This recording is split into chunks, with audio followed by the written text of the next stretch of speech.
ಆಧುನಿಕ ಭಾರತದ ಬ್ಯಾಂಕಿಂಗ್ ತೊಟ್ಟಿಲು ಎಂದೇ ಕರೆಯಲ್ಪಡುವ ಅವಿಭಜಿತ ದಕ್ಷಿಣ ಕನ್ನಡ ಜಿಲ್ಲೆ ಅಂದರೆ ದಕ್ಷಿಣ ಕನ್ನಡ ಉಡುಪಿ ಈಗಾಗಲೇ ದೇಶದಲ್ಲೇ ಗುಣಮಟ್ಟದ ಉನ್ನತ ಶಿಕ್ಷಣಕ್ಕೆ ಹೆಸರು ಮಾಡಿದೆ. ಅಲ್ಲದೆ ಈ ಎರಡು ಜಿಲ್ಲೆಗಳು ಧಾರ್ಮಿಕ ಪ್ರವಾಸೋದ್ಯಮದ ಜೊತೆಗೆ ಆರ್ಥಿಕತೆಯಲ್ಲೂ ಬೇಗವಾಗಿ ಬೆಳವಣಿಗೆ ಹೊಂದುತ್ತಿದೆ. ದೇಶ ವಿದೇಶಗಳಿಂದ ಇಲ್ಲಿ ಪ್ರವಾಸಿಗರು ವಿದ್ಯಾರ್ಥಿಗಳ ಆಗಮನ ಕೂಡ ಏರಿಕೆ ಕಂಡಿದೆ. ಅಂತಾರಾಷ್ಟ್ರೀಯ ವಿಮಾನ ನಿಲ್ದಾಣ, ದೇಶದ ಪ್ರಮುಖ ಬಂದರು, ಸುಂದರ ಕಡಲ ತೀರಗಳನ್ನು ಈ ಭಾಗ ಹೊಂದಿದೆ. ಮುಖ್ಯವಾಗಿ ಕರಾವಳಿಗರು ದೂರದ ಅರಬ್ ರಾಷ್ಟ್ರಗಳು, ಮುಂಬೈ, ಬೆಂಗಳೂರು ಸೇರಿದಂತೆ ವಿವಿಧೆಡೆಗೆ ತೆರಳಿ ಹೋಟೆಲ್ ಇತರೆ ಯಶಸ್ವಿ ಉದ್ಯಮ ಆರಂಭಿಸಿ ಮುನ್ನಡೆಯುತ್ತಿದ್ದರು. ಈ ಭಾಗದಲ್ಲಿ ಅಂದರೆ ಮಂಗಳೂರು, ಮಣಿಪಾಲದಲ್ಲಿ ಪಂಚತಾರಾ ಹೋಟೆಲ್ ಈ ತನಕ ಯಾಕೆ ನಿರ್ಮಿಸಲು ಮುಂದೆ ಬಂದಿಲ್ಲ ಎಂಬ ಸಹಜ ಪ್ರಶ್ನೆ ಮೂಡಿದೆ. ಇದು ಕೇವಲ ನಮ್ಮ ಪ್ರಶ್ನೆಯಲ್ಲ. ಸ್ವತಃ ಸಿಎಂ ಸಿದ್ದರಾಮಯ್ಯನವರೇ ಈ ಬಗ್ಗೆ ಕೆಲ ದಿನಗಳ ಹಿಂದೆ ಮಂಗಳೂರಿನಲ್ಲಿ 5 ಸ್ಟಾರ್ ಹೋಟೆಲ್ ಇಲ್ಲದಿರುವ ಬಗ್ಗೆ ಪ್ರಶ್ನೆ ಮಾಡಿದ್ದರು. ಅಷ್ಟಕ್ಕೂ ಸ್ವತಃ ಸಿಎಂ ಈ ಪ್ರಶ್ನೆ ಮಾಡಲು ಕಾರಣವೇನು? ಅವಿಭಜಿತ ದಕ್ಷಿಣ ಕನ್ನಡ ಜಿಲ್ಲೆಯಲ್ಲಿ ಪಂಚತಾರಾ ಹೋಟೆಲ್ ಈ ತನಕ ಏಕೆ ನಿರ್ಮಾಣವಾಗಿಲ್ಲ? ಕರ್ನಾಟಕದ ಹೆಬ್ಬಾಗಿಲು ಮಂಗಳೂರಿನಲ್ಲಿ ಪಂಚತಾರಾ ಹೋಟೆಲ್ ಅಗತ್ಯ ಏಕೆ?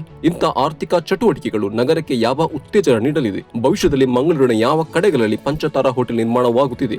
ಮಂಗಳೂರಿನಲ್ಲಿ ಪ್ರಸ್ತಾವಿತ 5 ಸ್ಟಾರ್ ಹೋಟೆಲ್ ಯೋಜನೆಗಳ ವಿವರಣೆಗಳೇನು? ಎಲ್ಲಾ ಕುತೂಹಲಕಾರಿ ಪ್ರಶ್ನೆಗಳ ಬಗ್ಗೆ ಈ ವಿಡಿಯೋದಲ್ಲಿ ಚರ್ಚಿಸೋಣ.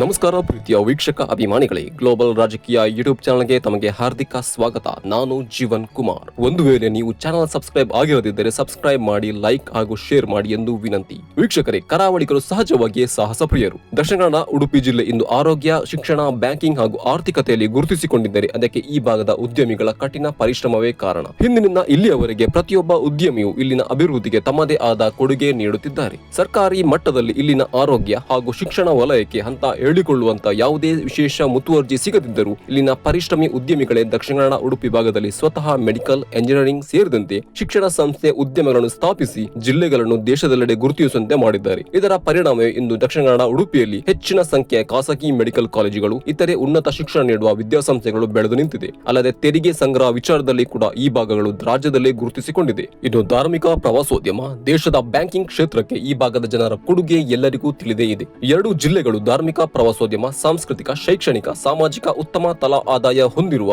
ಆರ್ಥಿಕವಾಗಿ ಬೆಳವಣಿಗೆ ಹೊಂದಿದೆ. ಸುಂದರ ಬೀಚ್ಗಳು, ಪ್ರಕೃತಿ ರಮಣೀಯ ತಾಣಗಳಿಗೆ ಕರಾವಳಿ ಹೆಸರಾಗಿದೆ. ಈ ಭಾಗದವರು ದೇಶ ವಿದೇಶಕ್ಕೆ ತೆರಳಿ ಹೋಟೆಲ್ ಸೇರಿ ಹಲವು ಉದ್ದಿಮೆಗಳನ್ನು ಆರಂಭಿಸಿ ಯಶಸ್ವಿಯಾಗಿದ್ದಾರೆ. ಇಷ್ಟೆಲ್ಲ ಅರ್ಹತೆ, ಸಾಧನೆ, ಪರಿಶ್ರಮಿಗಳ ಊರಾದ ಅವಿಭಜಿತ ದಕ್ಷಿಣ ಕನ್ನಡ ಜಿಲ್ಲೆಯಲ್ಲಿ 5 ಸ್ಟಾರ್ ಹೋಟೆಲ್ಗಳು ಈ ತನಕ ಯಾಕೆ ನಿರ್ಮಾಣವಾಗಿಲ್ಲ ಎಂಬ ಪ್ರಶ್ನೆ ಮೂಡುವುದು ಸಹಜವೇ ಆಗಿದೆ. ಮೇಲ್ನೋಟಕ್ಕೆ ಇದೊಂದು ಸರಳ ಹಾಗೂ ಅಸಹಜ ಪ್ರಶ್ನೆಯಂತೆ ಕಂಡು ಬಂದರೂ ಇದರ ಹಿಂದೆ ಅನೇಕ ವಿಚಾರಗಳು ಕೂಡ ಅಡಗಿದೆ. ಜನವರಿ 10ರಂದು ಮಂಗಳೂರಿನಲ್ಲಿ ನಡೆದಿದ್ದ ಕೋಸ್ಟಲ್ ಕರ್ನಾಟಕ ಟೂರಿಸಂ ಕಾಂಕ್ಲೇವ್ ನಲ್ಲಿ ಸ್ವತಃ ಸಿಎಂ ಸಿದ್ದರಾಮಯ್ಯನವರೇ ಈ ಬಗ್ಗೆ ಪ್ರಶ್ನೆ ಮಾಡಿದ್ದಾರೆ. ಮಂಗಳೂರು ಎಲ್ಲಾ ಕ್ಷೇತ್ರದಲ್ಲೂ ಅಭಿವೃದ್ಧಿ ಹೊಂದಿದ್ದು ತೆರಿಗೆ ಸಂಗ್ರಹ ವಿಚಾರದಲ್ಲಿ ರಾಜ್ಯದಲ್ಲಿ ಬೆಂಗಳೂರು ಬಿಟ್ಟರೆ ಮಂಗಳೂರು 2ನೇ ಸ್ಥಾನದಲ್ಲಿದೆ. ಆದರೆ ಇಲ್ಲಿ 5 ಸ್ಟಾರ್ ಹೋಟೆಲ್ಗಳು ಇಲ್ಲದಿರುವುದು ಅಚ್ಚರಿ ತಂದಿದೆ ಎಂದು ಸಿಎಂ ತಿಳಿಸಿದ್ದಾರೆ.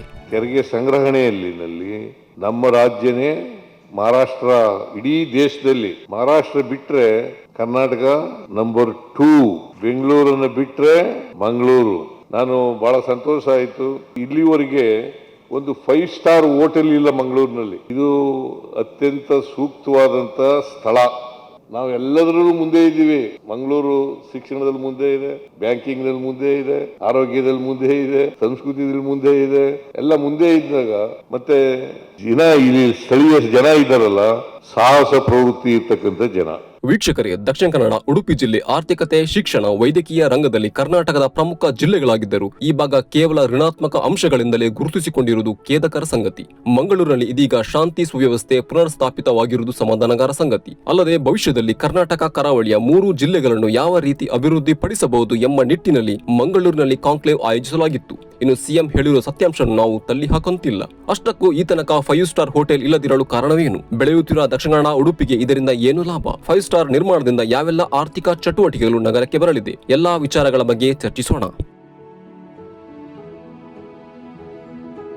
ವೀಕ್ಷಕರೇ, 5 ಸ್ಟಾರ್ ಹೋಟೆಲ್ಗಳಲ್ಲಿ ಯಾವ ರೀತಿ ವಿಲಾಸಿ ಸೌಕರ್ಯಗಳು ಇರುತ್ತದೆ ಎಂಬುದನ್ನು ವಿವರಿಸುವುದಕ್ಕಿಂತ ಆ ರೀತಿಯ ಹೋಟೆಲ್ ಈ ತನಕ ಇಲ್ಲಿ ಯಾಕೆ ನಿರ್ಮಾಣವಾಗಿಲ್ಲ ಎಂಬುದರ ಬಗ್ಗೆ ಚರ್ಚೆ ಅಗತ್ಯ. ಕರ್ನಾಟಕದ ಕರಾವಳಿ ಭಾಗ, ಅದರಲ್ಲೂ ಅವಿಭಜಿತ ದಕ್ಷಿಣ ಕನ್ನಡ ಜಿಲ್ಲೆ ಎಲ್ಲಾ ರಂಗದಲ್ಲೂ ಗುರುತಿಸಿಕೊಂಡಿದ್ದರೂ ಹಿಂದಿನಿಂದಲೂ ಈ ಭಾಗ ಋಣಾತ್ಮಕ ಅಂಶಗಳಿಂದ ಹಿನ್ನಡೆ ಕಂಡಿದೆ. ಈ ಭಾಗಕ್ಕೆ ಕೋಮು ಸೂಕ್ಷ್ಮ ಜಿಲ್ಲೆ ಎಂಬ ಅಪವಾದ ಕೂಡ ಇದೆ. ಇದೇ ಕಾರಣಕ್ಕೆ ಅತ್ಯುನ್ನತ ಮಟ್ಟದ ವಿದ್ಯಾಸಂಸ್ಥೆಗಳು, ಕಂಪನಿಗಳು ಇಲ್ಲಿದ್ದರೂ ನೂರಾರು ಕೋಟಿ ಹೂಡಿಕೆ ಮಾಡಿ ಪಂಚತಾರಾ ಹೋಟೆಲ್ ನಿರ್ಮಾಣಕ್ಕೆ ಯಾರು ಈ ತನಕ ಇಲ್ಲಿ ಮುಂದೆ ಬಂದಿಲ್ಲ ಎನ್ನಲಾಗಿದೆ. ಆದರೆ ಕರಾವಳಿಗರು ಹಿಂದಿನಿಂದಲೂ ದೂರದ ಅರಬ್ ರಾಷ್ಟ್ರಗಳು, ಮುಂಬೈ, ಬೆಂಗಳೂರು ಸೇರಿದಂತೆ ವಿವಿಧೆಡೆಗೆ ತೆರಳಿ ಯಶಸ್ವಿ ಡೈರಿ, ಹೋಟೆಲ್ ಒಳಗೊಂಡಂತೆ ವಿವಿಧ ಉದ್ಯಮಗಳನ್ನು ಆರಂಭಿಸಿ ಮುನ್ನಡೆಯುತ್ತಿದ್ದಾರೆ. ಕೇವಲ ಅಲ್ಲಿ ಆರ್ಥಿಕವಾಗಿಯೂ ಅಲ್ಲದೆ ಕರಾವಳಿಯ ತುಳು, ಕೊಂಕಣಿ, ಬ್ಯಾರಿ, ಕನ್ನಡ, ಕುಂದಾಪುರ ಭಾಷೆಗಳನ್ನು ಕೂಡ ಅಲ್ಲಿ ಪೋಷಿಸುವ ಕಾರ್ಯ ಮಾಡುತ್ತಾ ಸಾಂಸ್ಕೃತಿಕವಾಗಿಯೂ ಮುನ್ನಡೆಯುತ್ತಿದ್ದಾರೆ. ಒಟ್ಟಿನಲ್ಲಿ ಕರಾವಳಿಗರು ಸಾಹಸ ಪ್ರಿಯರು ಎಂಬುದಂತೂ ನಿಜ. ಅಲ್ಲದೆ ಹೆಚ್ಚಿನ ಉದ್ಯಮಿಗಳು ಇಲ್ಲೇ ಶಾಲಾ ಕಾಲೇಜು, ಮೆಡಿಕಲ್ ಕಾಲೇಜು, ಹೋಟೆಲ್ ಉದ್ಯಮಗಳನ್ನು ನಡೆಸುತ್ತಿದ್ದರು. ಸದ್ಯದ ಮಟ್ಟಿಗೆ ಹೇಳುವುದಾದರೆ ಯಾರೊಬ್ಬರು ಕೂಡ ಇಲ್ಲಿ 5 ಸ್ಟಾರ್ ಮಟ್ಟದ ಹೋಟೆಲ್ ಉದ್ಯಮ ಕೇಳಿದಿಲ್ಲ.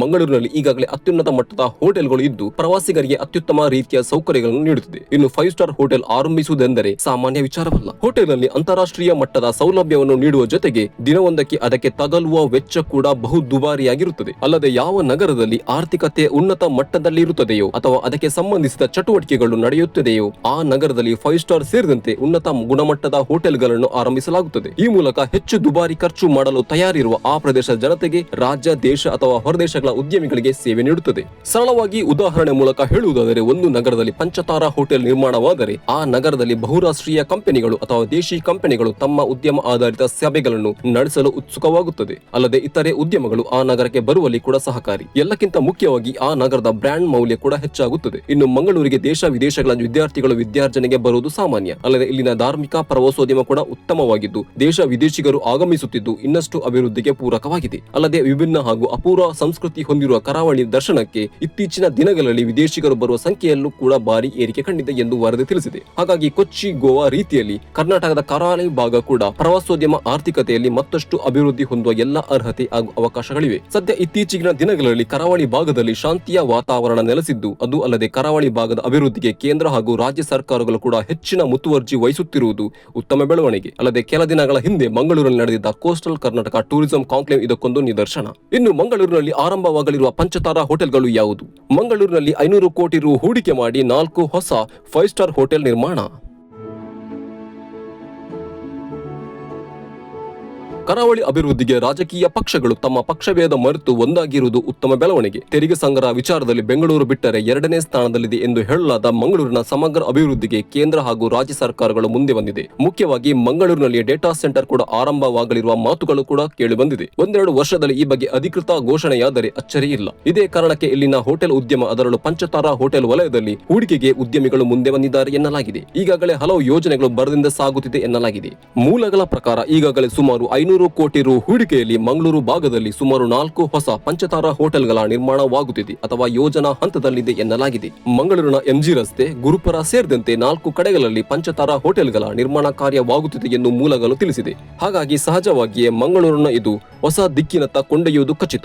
ಇದರಿಂದ ಇಲ್ಲಿ ಉದ್ಯೋಗಾವಕಾಶಗಳ ಸೃಷ್ಟಿ, ವ್ಯಾಪಾರ ಹಾಗೂ ಹೂಡಿಕೆಯಲ್ಲಿ ಹೆಚ್ಚಳ, ಕರಾವಳಿ ಭಾಗದ ಗೌರವ ಹಾಗೂ ಬ್ರ್ಯಾಂಡ್ ಮೌಲ್ಯ ಹೆಚ್ಚುವುದು ಸೇರಿದಂತೆ ಇಲ್ಲಿನ ಮೂಲಸೌಕರ್ಯ ಅಭಿವೃದ್ಧಿಗೂ ದಾರಿ ಮಾಡಿಕೊಡಲಿದೆ. ಅಲ್ಲದೆ ಮಂಗಳೂರು, ಉಡುಪಿ ಭಾಗ ದೇಶದ ಎಜುಕೇಷನ್, ಟೂರಿಸಂ, ಎಕನಾಮಿಕ್ ಹಾಗೂ ಕಲ್ಚರಲ್ ಹಬ್ ಆಗಿ ರೂಪಿಸುವಲ್ಲಿ ಕೂಡ ಪ್ರಮುಖ ಪಾತ್ರ ನಿರ್ವಹಿಸಲಿದೆ. ರಾಜ್ಯದಲ್ಲಿ ಬೆಂಗಳೂರಿನ ಜೊತೆಗೆ ಇತರೆ ನಗರಗಳು ಸೇರಿದಂತೆ ಉತ್ತರ ಹಾಗೂ ದಕ್ಷಿಣ ಕರ್ನಾಟಕದ ಭಾಗ ಕೂಡ ಅಭಿವೃದ್ಧಿ ಹೊಂದುವುದು ಅತ್ಯಗತ್ಯವಾಗಿದೆ. ಇದರಿಂದ ಅತಿಯಾದ ವಲಸೆಯನ್ನು ತಡೆದು ಕರ್ನಾಟಕವನ್ನು ದೇಶದ ಪ್ರಮುಖ ರಾಜ್ಯವನ್ನಾಗಿ ಮಾಡಲು ಸಹಾಯಕವಾಗಿದೆ. ಓಕೆ ವೀಕ್ಷಕರೇ, ಇದು ಈ ಹೊತ್ತಿನ ವಿಶೇಷ. ಈ ವಿಚಾರದ ಬಗ್ಗೆ ನೀವು ನಿಮ್ಮ ಸಲಹೆ ಸೂಚನೆ ನೀಡಬಹುದು ಎಂದು ಹೇಳುತ್ತಾ ವಿಡಿಯೋ ವೀಕ್ಷಿಸಿದ ಎಲ್ಲರಿಗೂ ಧನ್ಯವಾದ. ಎಲ್ಲರಿಗೂ ಶುಭವಾಗಲಿ.